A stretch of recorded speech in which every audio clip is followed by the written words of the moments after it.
Terima kasih. Oke. Kok kelihatannya tegang ya, aku jadi ikut nervous.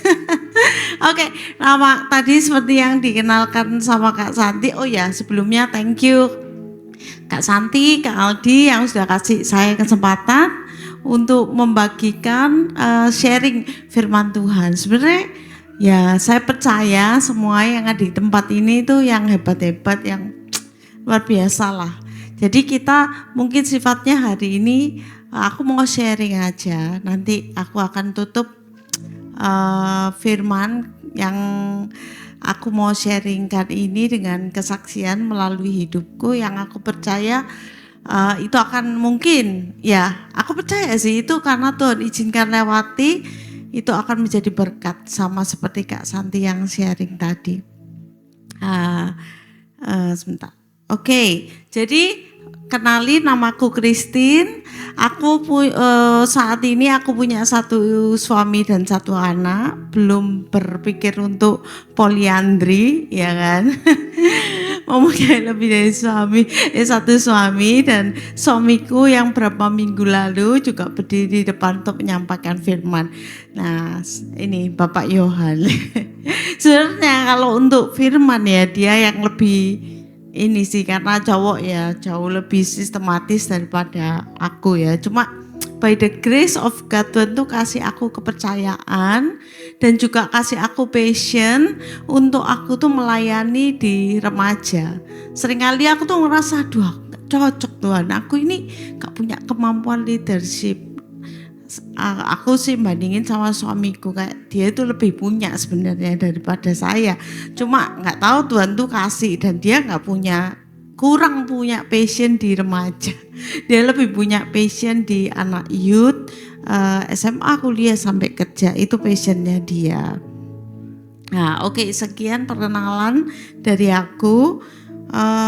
Kak Santi kasih aku sebuah ayat yang judul firman itu, karena ini bukan ini kok aku sampai lupa. Apa itu judul firmannya?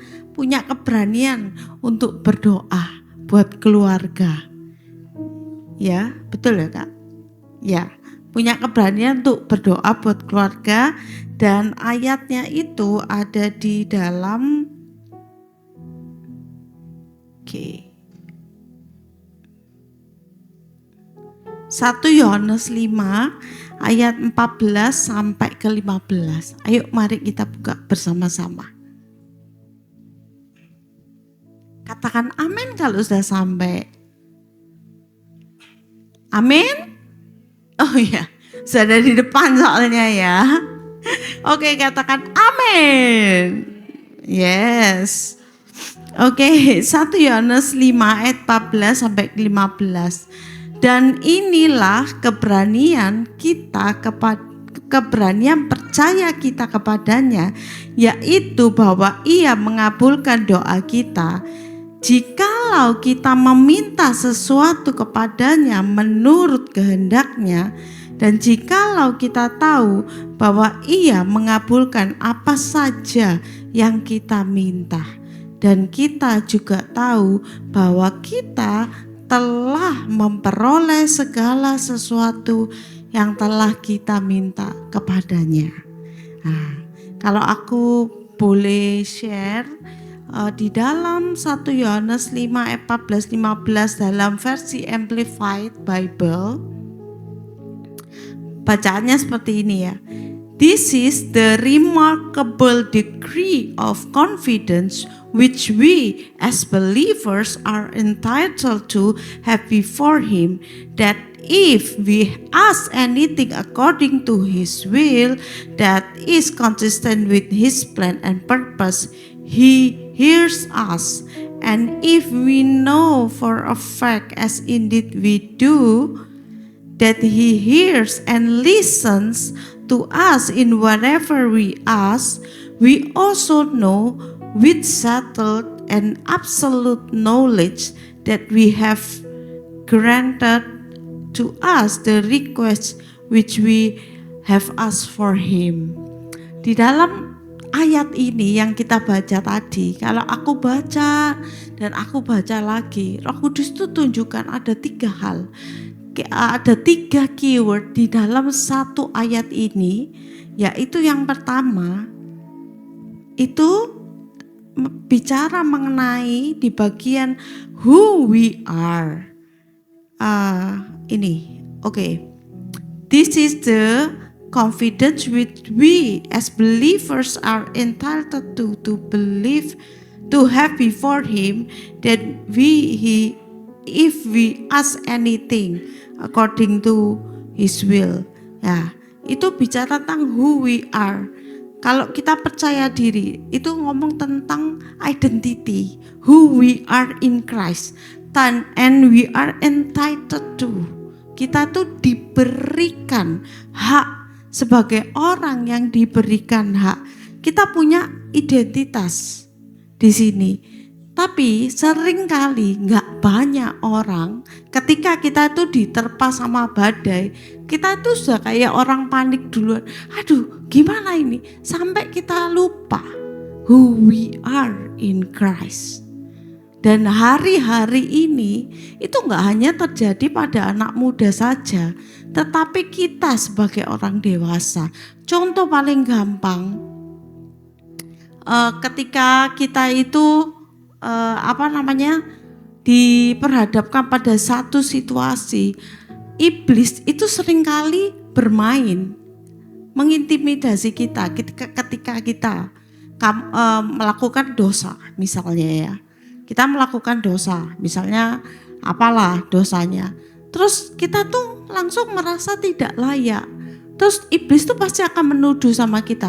Alah, kamu kok berdoa, kamu loh sudah melakukan ini. Hidupmu di tempat kerja loh gak benar. Kamu memperlakukan suami dan istri, atau suami terhadap istri terhadap suami. Kamu loh masih belum bisa menghormati dia. Kamu masih berkata kasar. Oh whatever kayak gitu. Apalah itu semuanya. Dengan kita, saat kita mengalami seperti itu, kita langsung ciut. Kita langsung iblis tuh menanamkan lies, kebohongan demi kebohongan, yang kita itu akhirnya melumpuhkan kita dan sampai membuat kita itu lupa bahwa kita itu anak Tuhan yang sudah ditebus dengan darahnya. Begitu kita datang sama Tuhan, kita minta ampun sama Tuhan, Tuhan itu akan datang sama kita dan mengampuni kita. Itu adalah grace, kasih karunia yang hari-hari ini Tuhan itu kasih. Tapi sayangnya itu banyak hal, belum lagi serangan dari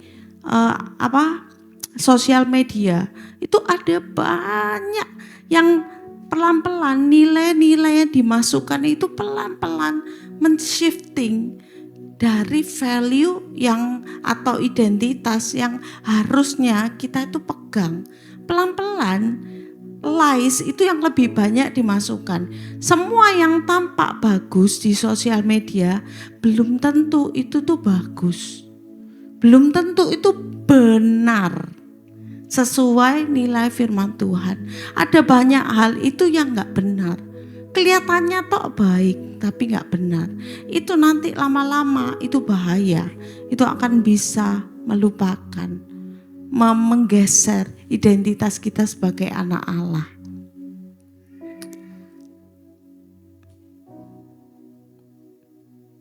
Dalam kitab Yesus sendiri itu juga sudah menunjukkan dalam Matius 4 ayat 1 sampai 11. Di situ Tuhan Yesus waktu itu sebaru keluar dari 40 hari 40 malam Yesus berpuasa.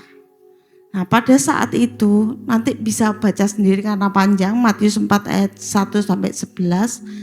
Lalu dalam keadaan baru keluar dari puasanya Yesus gak main-main. 40 hari 40 malam tidak makan tidak minum. Waktu itu ketika dikatakan dalam Lukas itu dengan jelas, waktu itu Tuhan Yesus merasa lapar. Ngomong seperti itu, bisa baca sendiri PR-nya nanti. Tuhan Yesus sedang merasa lapar, terus datanglah si iblis bilang nawarin roti. lapar roti. Ya, terus dia itu bilang, jika engkau adalah anak Allah, engkau pasti bisa merubah apa? Batu menjadi roti.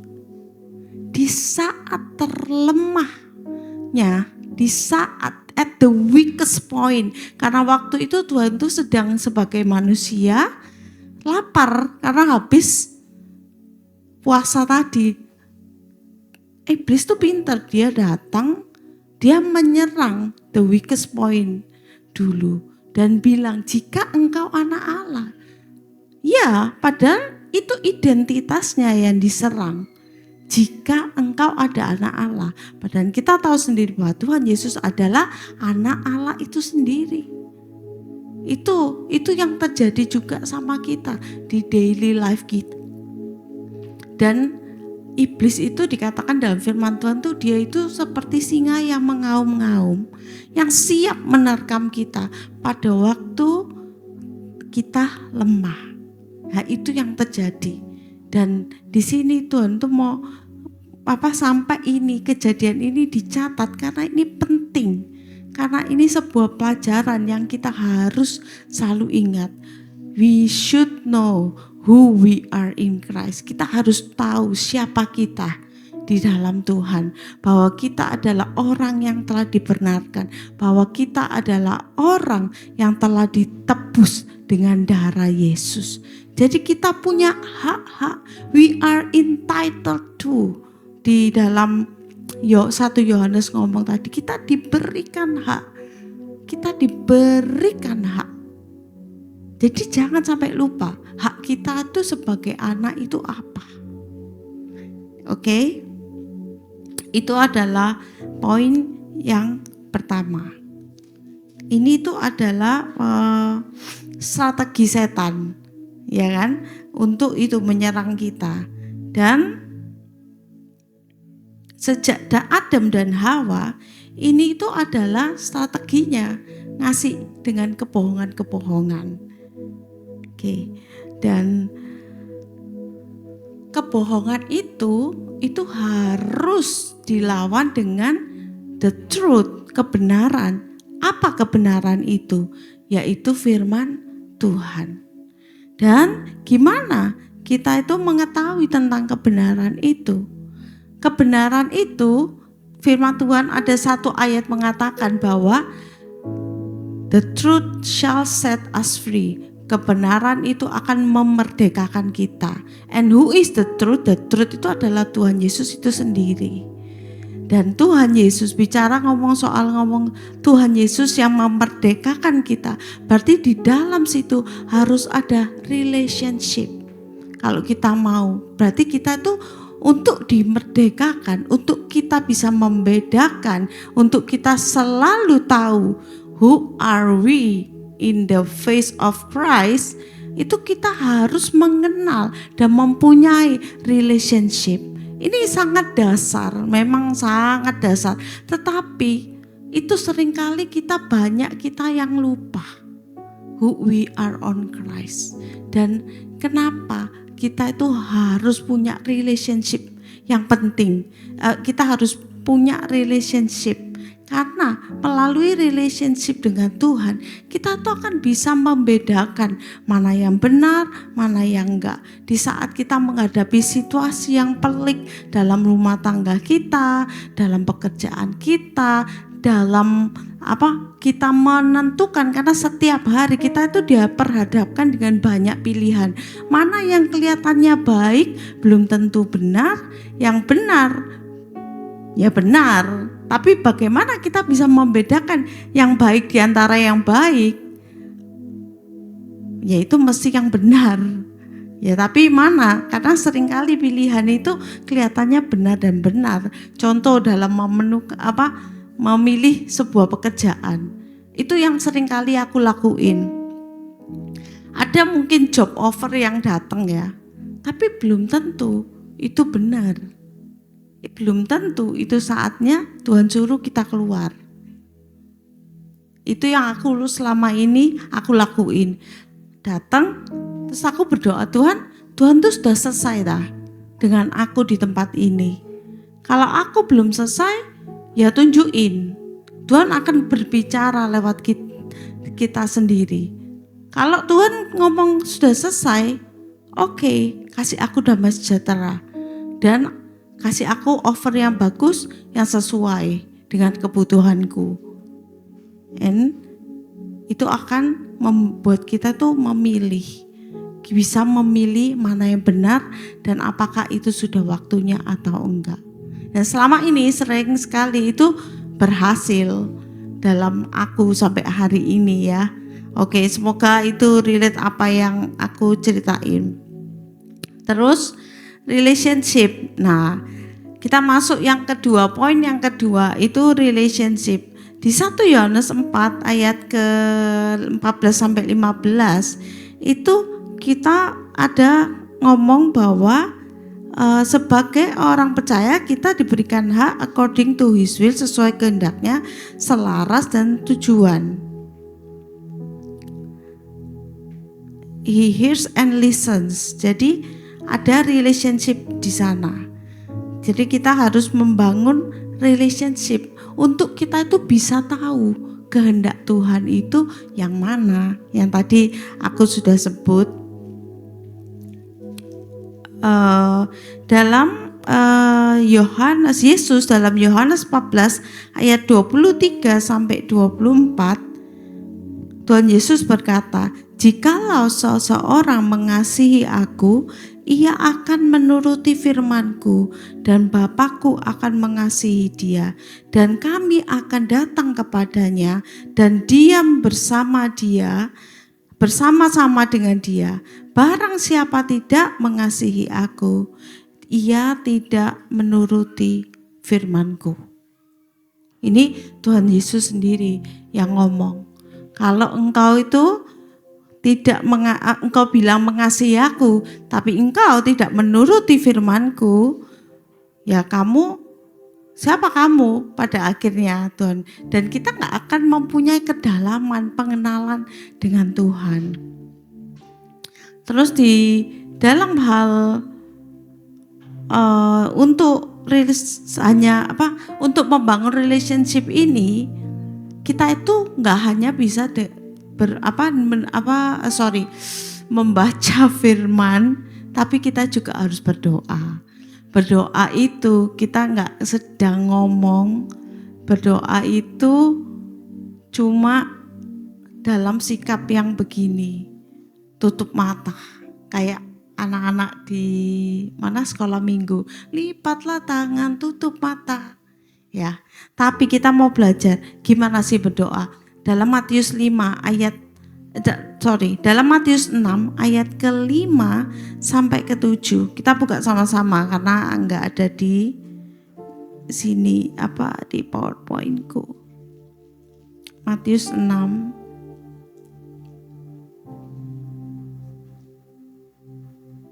ayat 5 sampai ke-7. Hal berdoa, dan apabila kamu berdoa, janganlah berdoa seperti orang munafik.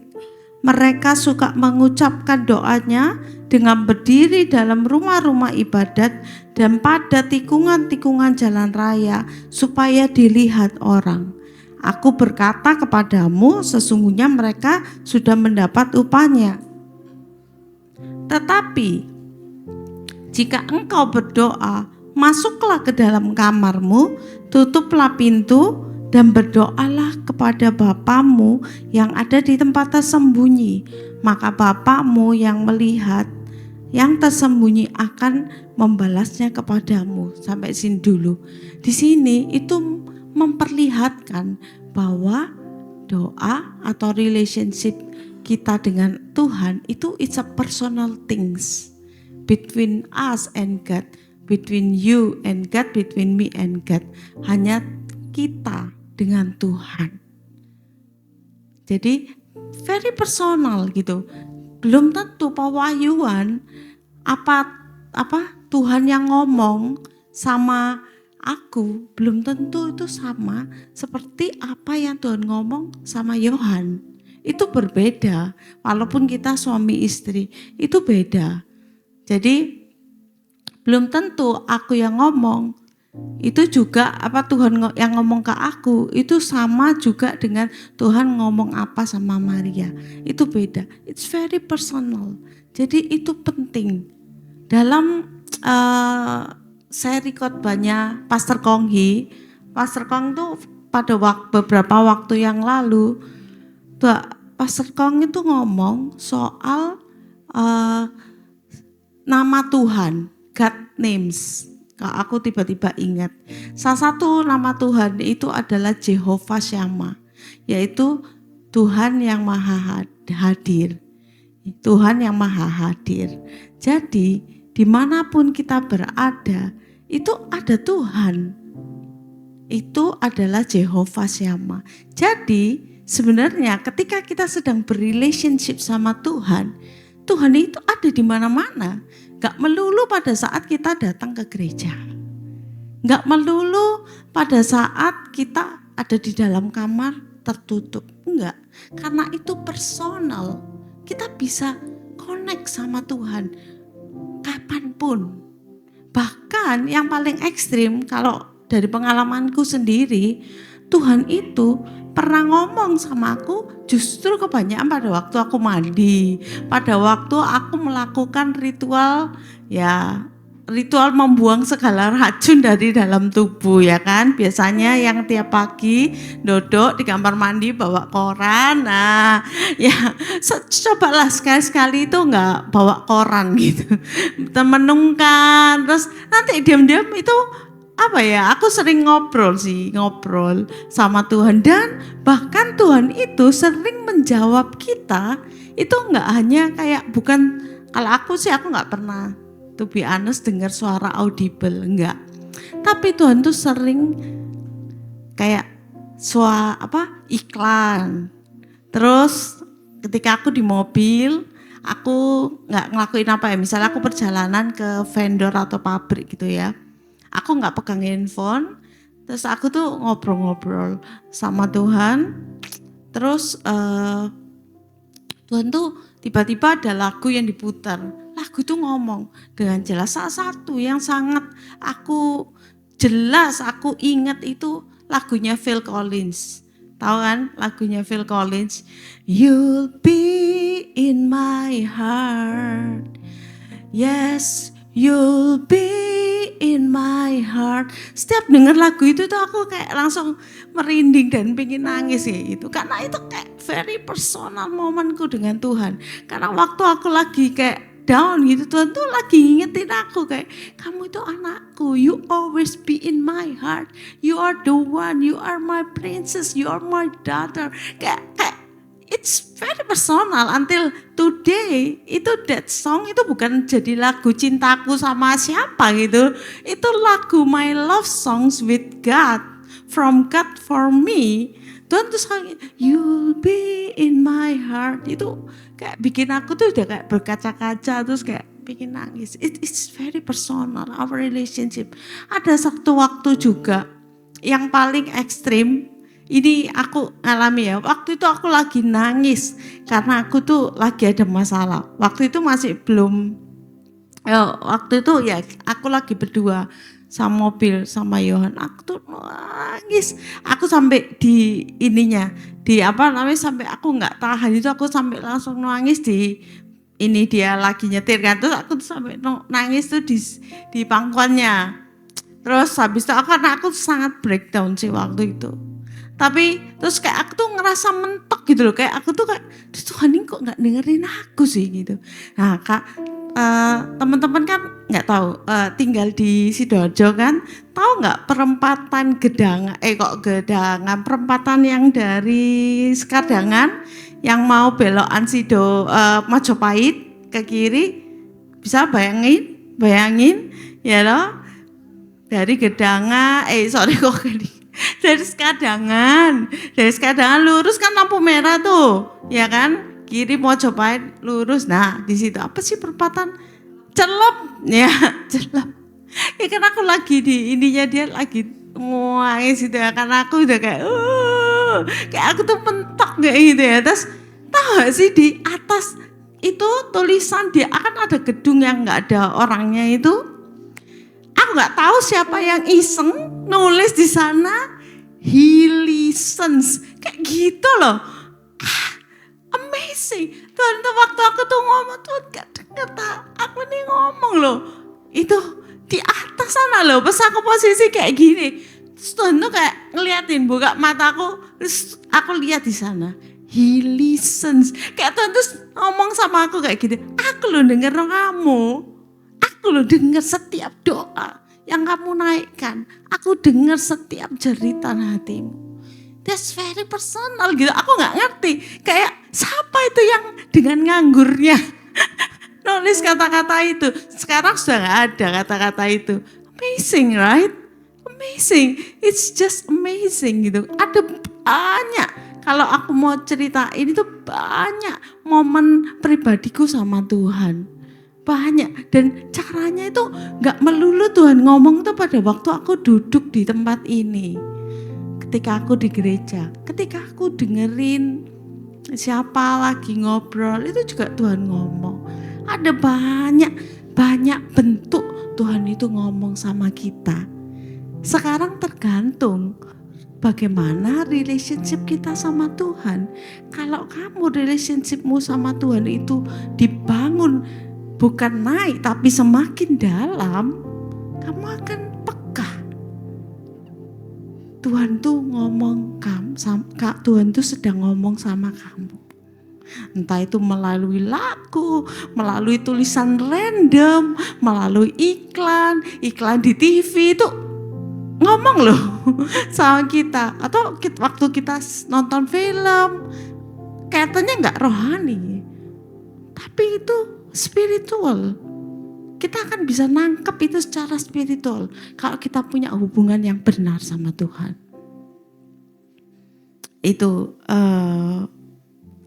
yang kedua itu ya tentang Tuhan, doa itu yang very personal gitu. Yang kedua itu doa yang ayat ke-7 lagi pula, dalam doamu itu janganlah kamu bertele-tele seperti kebiasaan orang yang tidak mengenal Allah. Mereka menyangka karena banyaknya kata-kata doanya akan dikabulkan. Jadi teman-teman yang aku kasihi, ketika kamu disuruh berdoa, gak usah takut. Karena kita mau ngomong Jawa, mau ngomong Sunda, mau ngomong bahasa apapun, itu Tuhan dengar. Tuhan tuh gak suka kita itu being formal. Bukan ngomong kita kurang ajar ya, tapi being formal. Tentang kayak, aku gak bisa berdoa karena aku gak bisa bikin kata-kata yang bagus.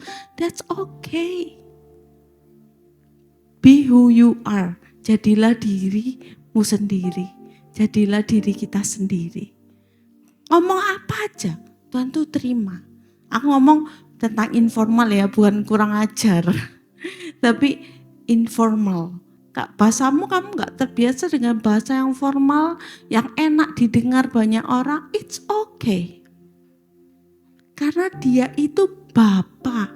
Siapa sih yang di sini manggil ngomong sama orang rumah gak usah ngomong sama orang tua. Ngomong sama orang rumah itu pakai bahasa Indonesia yang baik dan benar, tertata sesuai paduan KBI. Gak ada pasti campur-campur ya kan, bahasa Jawa, campur bahasa Indonesia ya kan. Ngomonglah dalam bahasa sehari-hari, it's okay. Tuhan tuh gak judge kita loh berdasarkan itu. Dan cara bagusnya kalimat yang kita ngomongkan tuh yang menentukan baik atau enggak itu manusia. Tapi di hadapan Tuhan itu, Tuhan tuh melihat hatimu. Apakah doa itu kamu cuma sekedar supaya aku tampak bagus, tampak wow, pinter ya doanya. Gak penting. Gak penting apa kata orang tentang doamu. Yang penting tuh apakah kamu sungguh-sungguh ketika kamu sedang datang sama Tuhan dan menyampaikannya. Itu hal berdoa. Ya Tuhan, kita mau belajar. Jadi cara kita berdoa itu menunjukkan kedalaman hubungan kita dengan Tuhan. semakin dalam hubunganmu dengan Tuhan, kamu akan semakin casual. Kamu gak akan dibatasi oleh tembok-tembok aturan yang dibangun oleh manusia. Karena kamu benar-benar mengenal Tuhan yang kamu sembah itu siapa. Bapa yang kamu sembah, Bapa yang kita sembah itu Bapa yang seperti apa? Bapa yang mengasihi, Bapa yang penuh pengampunan, full of grace. Bukan hyper grace, tentu ada aturan, tapi full of grace. Tuhan menerima, Tuhan tuh mengerti. Kata-kata grace itu kayak kasih karunia yang diterima dengan gratis. Walaupun kita itu berdosa, Tuhan datang bukan untuk mencari orang yang benar, karena gak akan menemukan satu orang pun yang benar.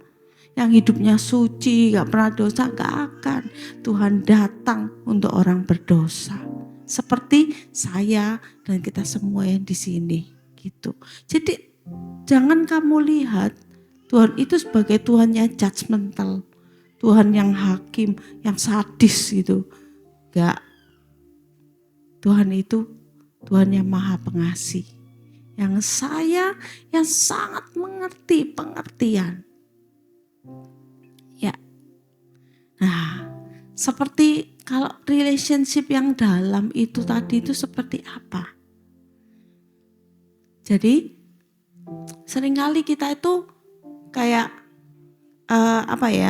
relationship itu siapa sih yang at least pernah pacaran, menjalin hubungan, gak hanyalah hubungan pacaran atau suami istri, tapi pertemanan. Semakin dekat, apakah gak semakin sering berkonflik?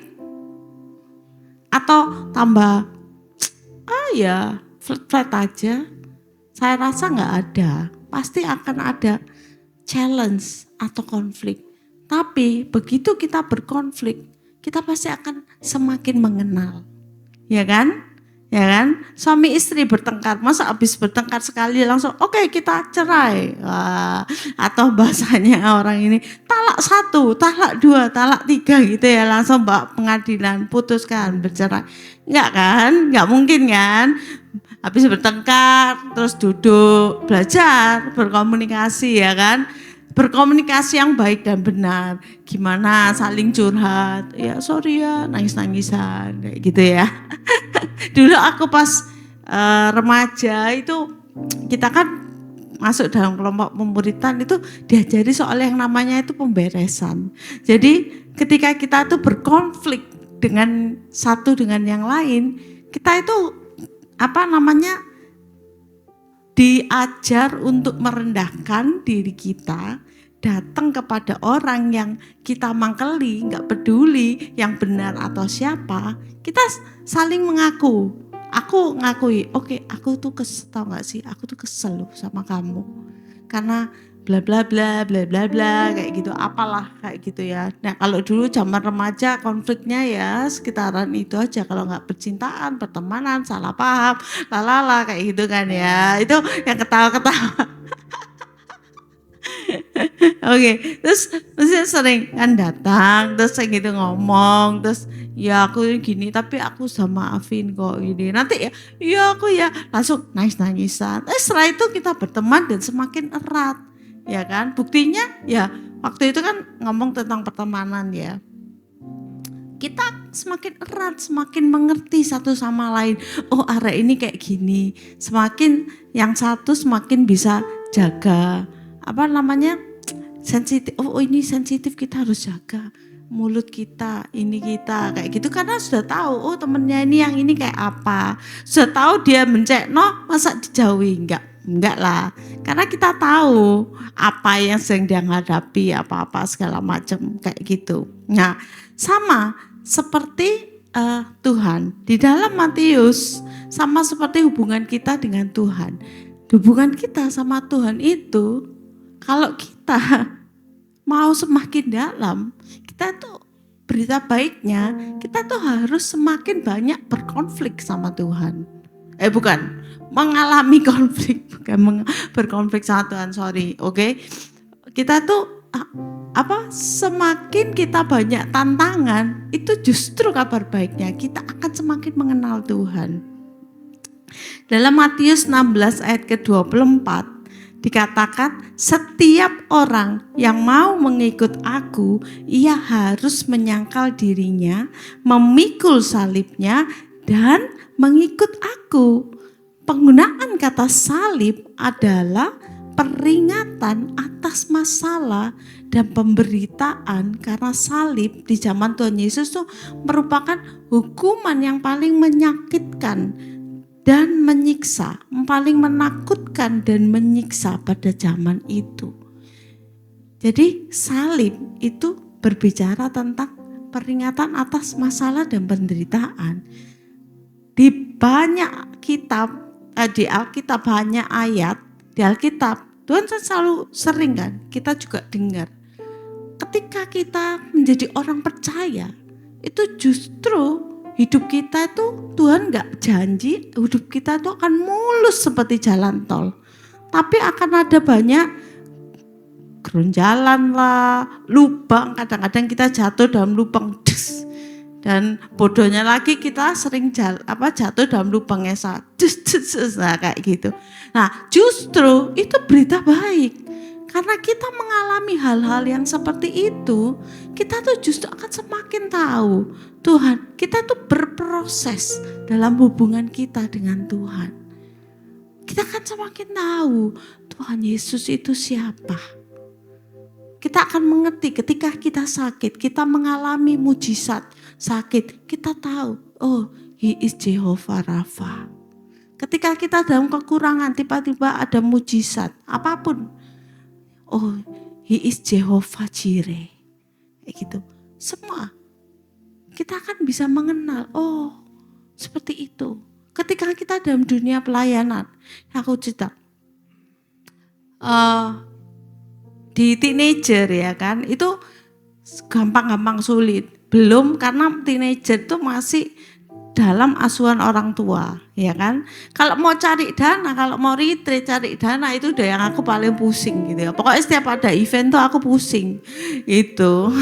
Jadi karena apa? Susah mau diajak cari dana, itu harus izin orang tua, jam terbatas, ya kan. Jadi harus selalu putar otak, putar otak. Tetapi anehnya, ya kan, Matthew yang baru-baru ini yang bergabung dalam maksudnya pelayanan JC itu kemarin pas cerita kok, iya apa C dana, iya apa C. Aku bilang tenang, walaupun aku tuh bilang tenang, sebenarnya dalam hatiku ya mungkin aku harus apa ya Tuhan, mau terotak gitu kan. Tapi aku benar-benar setiap tahun demi tahun itu aku nggak pernah terlalu khawatir. Karena apa? Tuhan tuh pernah menunjukkan di masa-masa yang lalu gimana Tuhan tuh provide sampai bahkan tuh over melebihi yang tak minta, melebihi yang JC itu butuhin, selalu ada uang lebih gitu. Bener kan Matthew? Lebih ya. Tahun ini pun juga sama gitu. Mungkin dia masa baru bergabung tuh kayak apa caranya gitu. Jadi itu tuh membangun kayak gitu. Nah ini akan masuk ke dalam poin ketiga, yaitu tentang faith. Ya, di dalam Yohanes tadi itu kan ngomong tentang kalau kita berdoa kita itu harus di Amplified Bible tadi boleh dibalikin ke atas.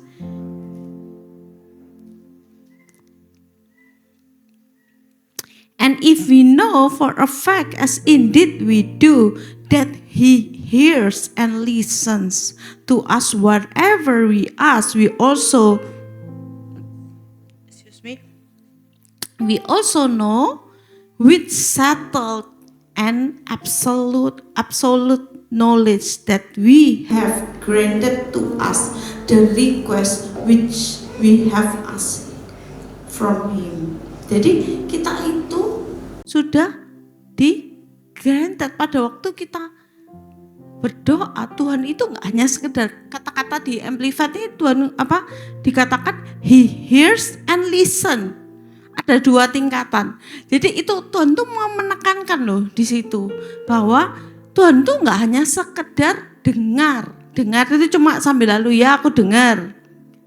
Tapi Tuhan itu listens, melihat kamu, buka telinganya, dengar kamu, dengar dengan penuh perhatian, full, without distraction.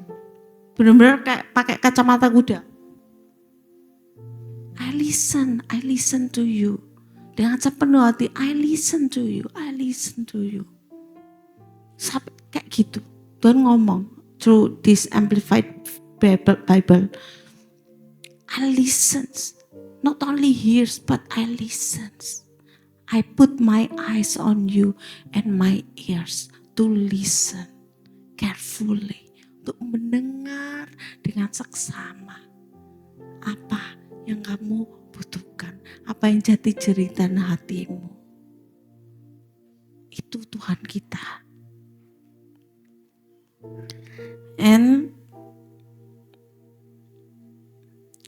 Dan dengan apa? Dikatakan dengan without settled and absolute knowledge. Yang mantap, kita bisa berdoa secara mantap dan dengan absolute knowledge. Kebenaran yang mutlak, bahwa kita tahu kita telah menerima apa yang kita doakan.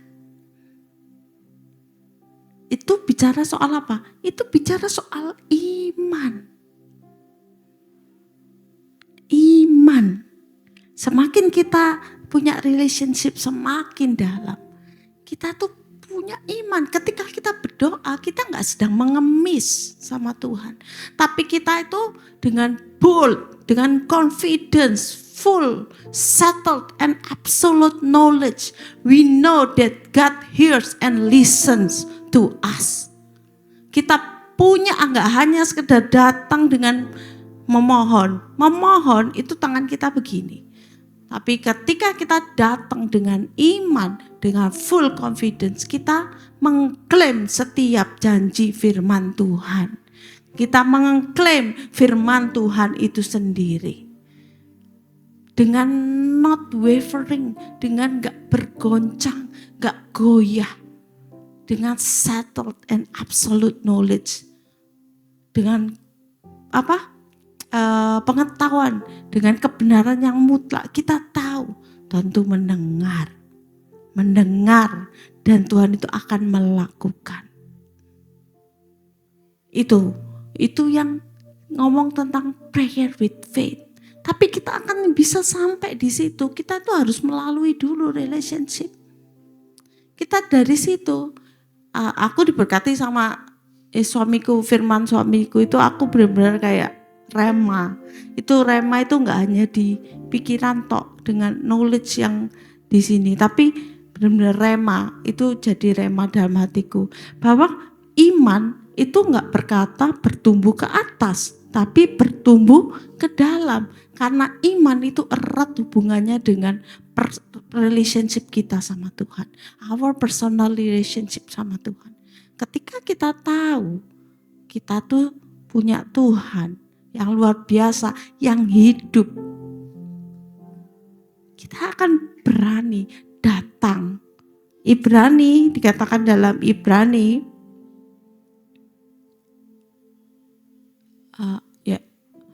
Ibrani tadi, Ibrani,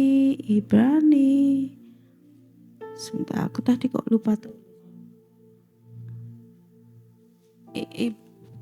Ibrani 4 ayat 16 ya. Aku lupa tulis di catatan. Oke. Ibrani 4 ayat yang ke-16. Sebab itu marilah kita penuh keberanian menghampiri tata kasih karunia supaya kita menerima rahmat dan menemukan kasih karunia untuk mendapat pertolongan kita pada waktunya. Karena kita sudah menerima kasih karunia. Tuhan Yesus sudah mati bagi kita di atas kayu salib. Jadi kita harus dengan penuh keberanian datang sama Tuhan, klaim setiap janji Tuhan. Jangan datang seperti pengemis minta. tapi datang dengan iman. Kita berdoa dengan iman. Kita nggak datang dengan nangis-nangis toh.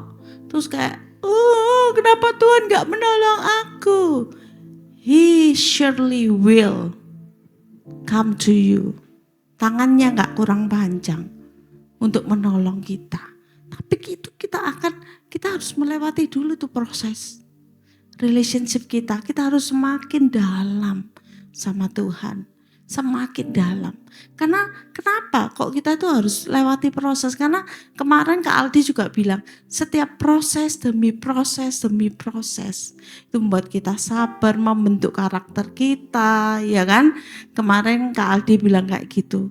Dan itu juga membuat kita tuh semakin mengenal Tuhan kita tuh siapa, dan kita akan semakin berani datang dan mengklaim firman Tuhan itu.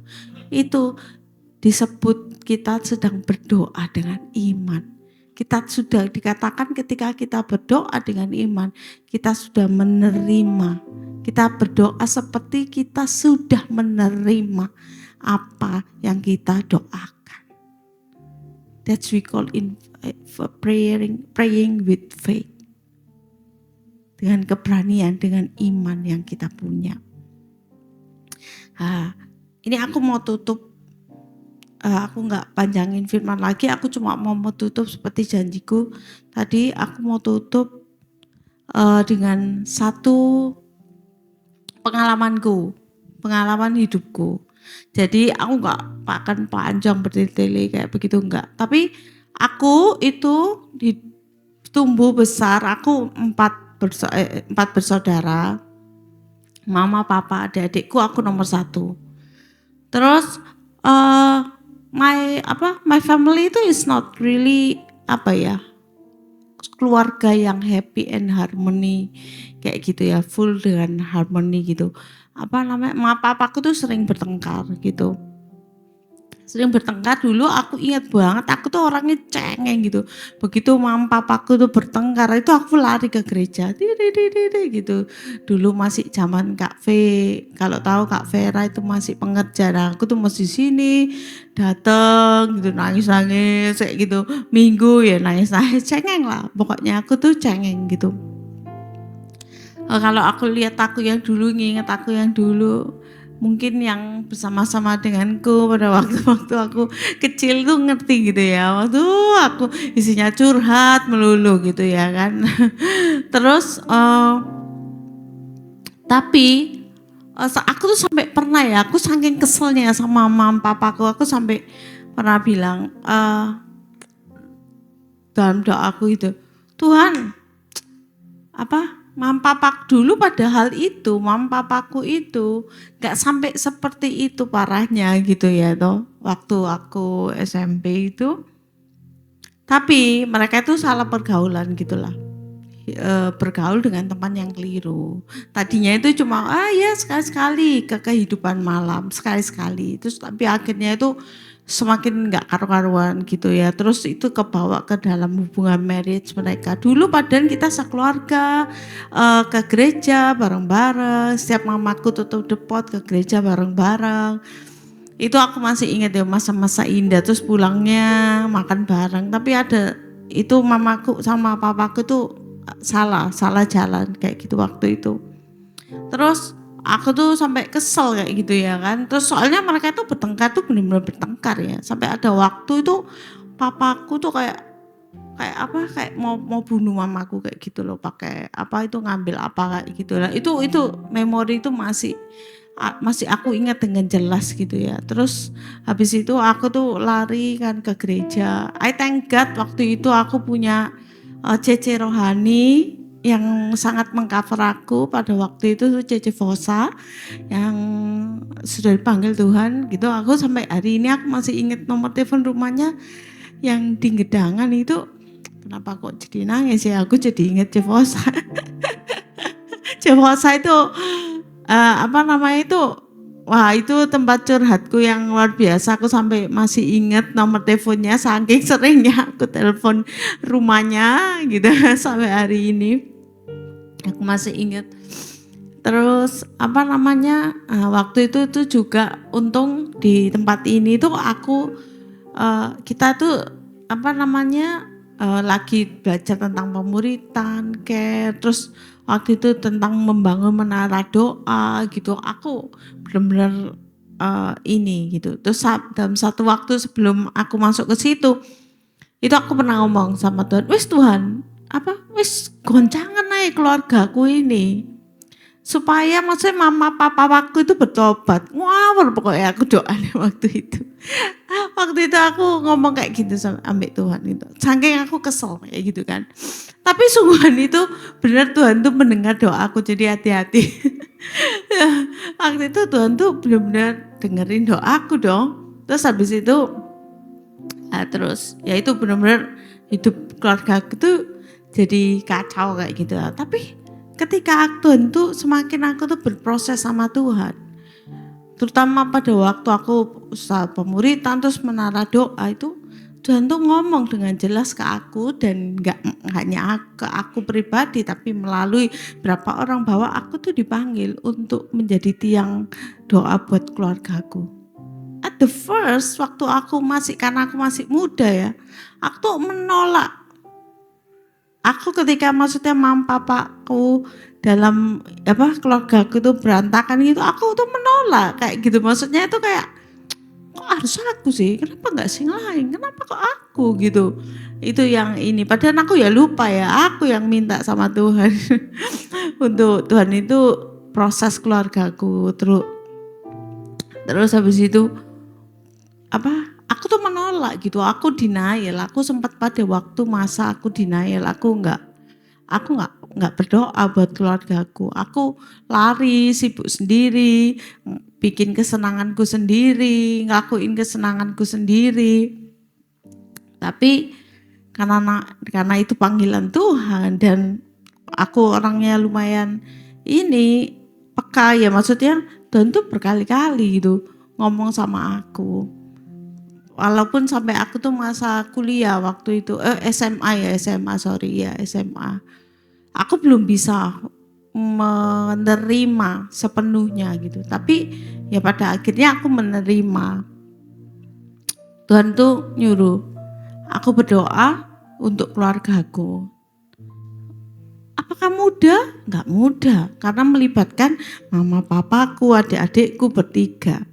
Terus melibatkan banyak lah yang terlibat di situ gitu, sehingga ada waktu-waktu di mana ketika aku tuh berdoa ada waktu-waktu di mana itu aku ngeliat tuh wis hopeless kayak gitu. Tapi Tuhan tuh selalu kayak, kalau kamu berhenti sekarang, siapa yang mau berdoa buat keluargamu? Siapa yang berdiri? Siapa yang menyelamatkan keluargamu? Wah, aku langsung nangis kayak gitu. Jangan menyerah kayak gitu. Aku ada sama kamu. Don't be afraid kayak gitu. Itu berkali-kali. Kalau bukan Tuhan, aku nggak akan bisa kuat sampai hari ini. Sampai kemarin, mamaku dipanggil sama Tuhan. Itu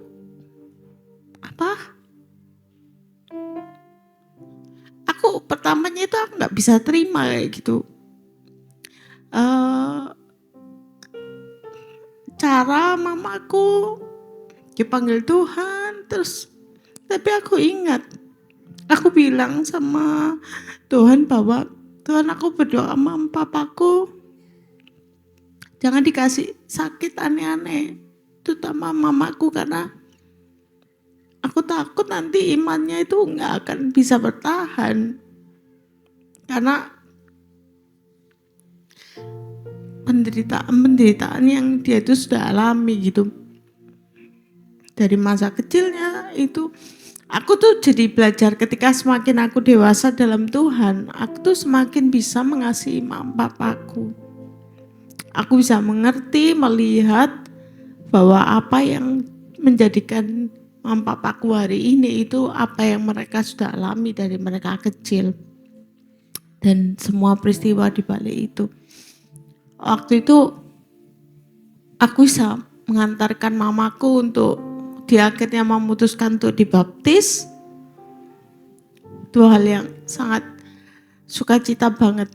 Sampai aku tuh waktu pertama mamaku dipanggil Tuhan tuh aku nggak bisa terima begitu aja gitu, ada banyak regret and doubt and banyak lah kayak gitu.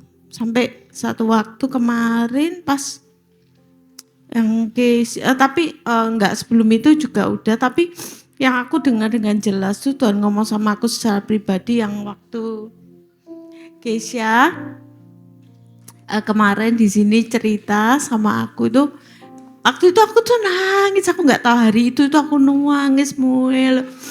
Terus Tuhan tuh ngomong kayak gini, ini loh yang harusnya kamu tuh celebrate. Ketika aku panggil untuk berdoa buat keluargamu, dan kamu melihat mamamu meninggal di dalam Tuhan, aku panggil tetap di dalam Tuhan, you should celebrate her faith. Karena dia telah dipanggil Tuhan dalam keadaan iman yang baik. Dan di situ aku merasa Tuhan terima kasih. Tuhan terima kasih. Tuhan kasih aku. Dan Tuhan tuh kasih aku kebesaran hati untuk bisa menerima panggilanku untuk berdoa buat keluargaku. Karena ketika mamaku dipanggil Tuhan, itu adalah salah satu kemenangan. Kemenangan dari apa yang Tuhan itu minta aku lakukan. Di situ, itu aku sampai kayak nangis, Tuhan apalah aku ini Tuhan, tapi Tuhan terima kasih. Tuhan terima kasih buat kesempatan ini. Walaupun ada ketika aku di situ ada banyak bumpy road, nggak mudah, hal-hal yang nggak mudah yang aku lewati. Tapi pada akhirnya aku taat pada kehendakmu, pada panggilanmu untuk berdoa buat keluargaku. Di situ aku kayak, you should celebrate. Tuhan tuh ngomong dengan jelas, Roh Kudus ngomong dengan jelas, you should celebrate her faith. Aku langsung kayak nangis gak berhenti. Karena ya kalau aku hari ini nangis, aku gak lagi nangis karena aku menyesal. Tapi karena aku tuh kangen sama mamaku. Jadi siapa sih yang di orang tuanya dipanggil Tuhan terus gak ada momen-momen kangen kayak gitu, kayak ya ampun, kemarin karena aku sibuk banget selama mamaku meninggal tuh, karena ada banyak aktivitas pelayananku di JC, aku salah satunya pelayanan itu buat aku tuh sibuk sampai aku tuh nggak bisa berlarut-larut karena ada banyak orang yang kayak aku harus ngelakuin ini itu gitu. Tapi kemarin tuh aku sampai baru menyadari, ya Tuhan, kemarin mama aku pas ulang tahun ke umurku yang ke-40 bulan Agustus kemarin tuh kayak aku sudah nggak ada lagi mama. Kayak aku tuh sampai kayak baru menyadari. Aku sampai kayak ya ampun kayak gitu, baru ngerasa welo banget kayak gitu, baru kayak ngeh kayak gitulah. Tapi ya itu tadi, aku nggak akan bisa menyadari dan maksudnya berdoa panggil kalau aku nggak berproses bersama Tuhan. Apakah hari ini aku sudah selesai? Belum selesai. Tapi aku percaya dan aku terus mengimani. Karena itu semua waktunya Tuhan. Aku cuma dipakai Tuhan untuk mengerjakan bagianku. Yaitu tetap berdoa buat keluargaku. Tetap percaya. Walaupun itu kadang sulit ya, yang dilihat mata itu kayaknya kok kayak gitu. Tapi itu semua kehendak Tuhan. Aku cuma mengerjakan apa yang jadi bagianku. Aku cuma belajar untuk terus-menerus untuk admit my faith for my family. Kalau bahwa pemulihan itu masih terus berlangsung sampai hari ini. Dan cuma satu permintaanku, apapun yang terjadi dalam keluarga aku tahu Tuhan kasih yang terbaik. Sekalipun orang melihat mamaku kok jatuh sampai meninggal, kok kelihatannya negatif. Tapi aku tahu itu rencana Tuhan yang terbaik buat mamaku dan buat seluruh keluarga besarku gitu. Emang enggak gampang ngomong orang dengerin kayak gitu. Ya kita harus tutup telinga dan tetap percaya Tuhan. Itu the hardest part ya for me. Itu the hardest part tentang meninggalnya mamaku gitu. Untuk tetap percaya and celebrate her faith gitu. Dan aku berdoa juga untuk papaku semuanya ketika dipanggil Tuhan. Mereka dipanggil Tuhan dalam imannya kepada Tuhan Yesus. Itu cuma satu doaku. Aku nggak bisa doa macem-macem bla bla bla karena aku itu adalah ultimate purpose di mana Tuhan panggil aku berdoa bagi keluargaku. Jadi teman-teman, hari ini apapun masalah yang kalian hadapi, dan kalau Tuhan menyuruh dalam hatimu, Tuhan taruh panggilan khusus untuk berdoa bagi siapapun itu, sambutlah panggilannya dengan gembira, berproseslah bersama Tuhan, berdoalah secara berani, without wavering, dengan full confidence. Kalau Tuhan itu akan jawab, Tuhan telah menjawab doamu.